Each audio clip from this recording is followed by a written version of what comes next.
না, প্রফেশনাল কিলার না।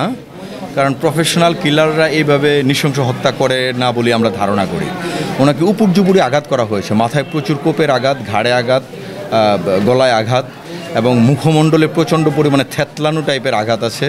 সো এইগুলি একটা তাদের ভিতরে একটা নৃশংসতা ছিল। এখানে প্রফেশনাল কিলার দিয়ে খুন করেছে বলে আমরা ধারণা করি না। শুধুমাত্র ডাকাতি বা চুরির উদ্দেশ্যে খুন হয় নাই, এই খুনের পিছনে অন্য কোনো মোটিভ থাকতে পারে।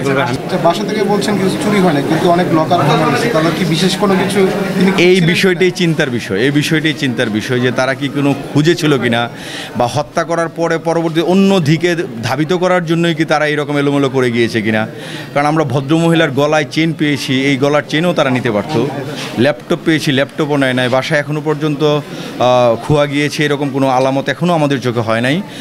ছেলে আসছে, ছেলের সাথে কথা বলে ছেলে হয়তো বা ভালোভাবে তল্লাশি করলে হয়তো বা বাবা মা কোথাও আরও কিছু রেখেছিল কিনা সেগুলি জানা যাবে। বাট ছেলের প্রাথমিক তথ্য মতো বাসায় যে বেশি প্রকারের কোনো প্রপার্টিজ রয়েছে সেটাও কিন্তু না। সো সকল দিক বিচার বিবেচনা করে আমরা আগানোর চেষ্টা করছি। কোনো কিছুই হারায় নাই বা চুরি যায় নাই, বাট সবই এলোমেলো। আবার মৃত্যুর যেই বীভৎসতা বা নৃশংসতা, এটা থেকে আমরা ধারণা করতে পারি বিষয়টা পরিকল্পিত বা ভিন্ন চিন্তা থেকে। শুধুমাত্র ডাকাতির জন্য বা চুরি করার জন্য কাউকে হত্যা করে চুরি করতে হবে এরকম হত্যা নয়। ইভেন যিনি ভদ্রলোক ছিলেন উনি তো নিচে ছিলেন, আই থিঙ্ক ওনাকে নিচে হত্যা করা হয়েছে। নিচে হত্যা করে পরবর্তীতে দোতলায় গিয়েছে এবং দোতলায় গিয়ে তারা দরজা লকার টকার ভেঙেছে, দরজা খোলা ছিল। এখন মৃত্যুর যেই মডাস অপারেন্ডি প্লাস বাসা থেকে জিনিসপত্র হারানোর যেই লক্ষণ, এই সকল কিছু মিলিয়ে আমরা এখনও ধারণা করতেছি কোনো একটা পরিকল্পিতভাবে হত্যাকাণ্ড ঘটিয়েছে, শুধুমাত্র চুরি কিংবা ডাকাতির জন্য ঘটায় নাই বলে ধারণা করতেছি। পরিকল্পিত তো বুঝলেন, কিন্তু এটা কি প্রফেশনালস দিয়ে করা নাকি কি মনে হচ্ছে ধরন দেখে?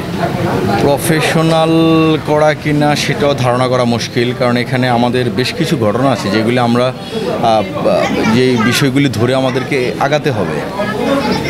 কারণ তারা ঢুকেছে মেন দরজা দিয়ে, বাট বের হয়েছে ছাদ দিয়ে ধারণা করতেছে, কারণ ছাদ পর্যন্ত ব্লাড স্টেন আছে। আবার কেন ছাদে গেল, মেন গেট খোলা ছিল। সকল কিছু মিলিয়ে আমি তদন্ত করি, তারপরে আমরা কথা বলবো। বাট আপাত দৃষ্টিতে এটুকু বোঝা যাচ্ছে যে শুধুমাত্র ডাকাতি বা চুরির উদ্দেশ্যে খুন হয় নাই, এই খুনের পিছনে অন্য কোনো মোটিভ থাকতে পারে। সরি, জমি সংক্রান্ত বিরোধ কিংবা অন্য কোনো বিরোধ আছে কিনা বিষয়গুলি নিয়ে আমরা আগাচ্ছি। বাট এখনও পর্যন্ত ঢাকায় এরকম কোনো প্রকারের কোনো তথ্য পাওয়া যায়নি। গ্রামের বাড়িতে যেটা নর্মালি থাকে, অনেকেরই বিরোধ থাকে, বাট সেটার র্যাশ কি ঢাকায় পড়েছে কিনা সেটাও তদন্ত করে দেখতে হবে।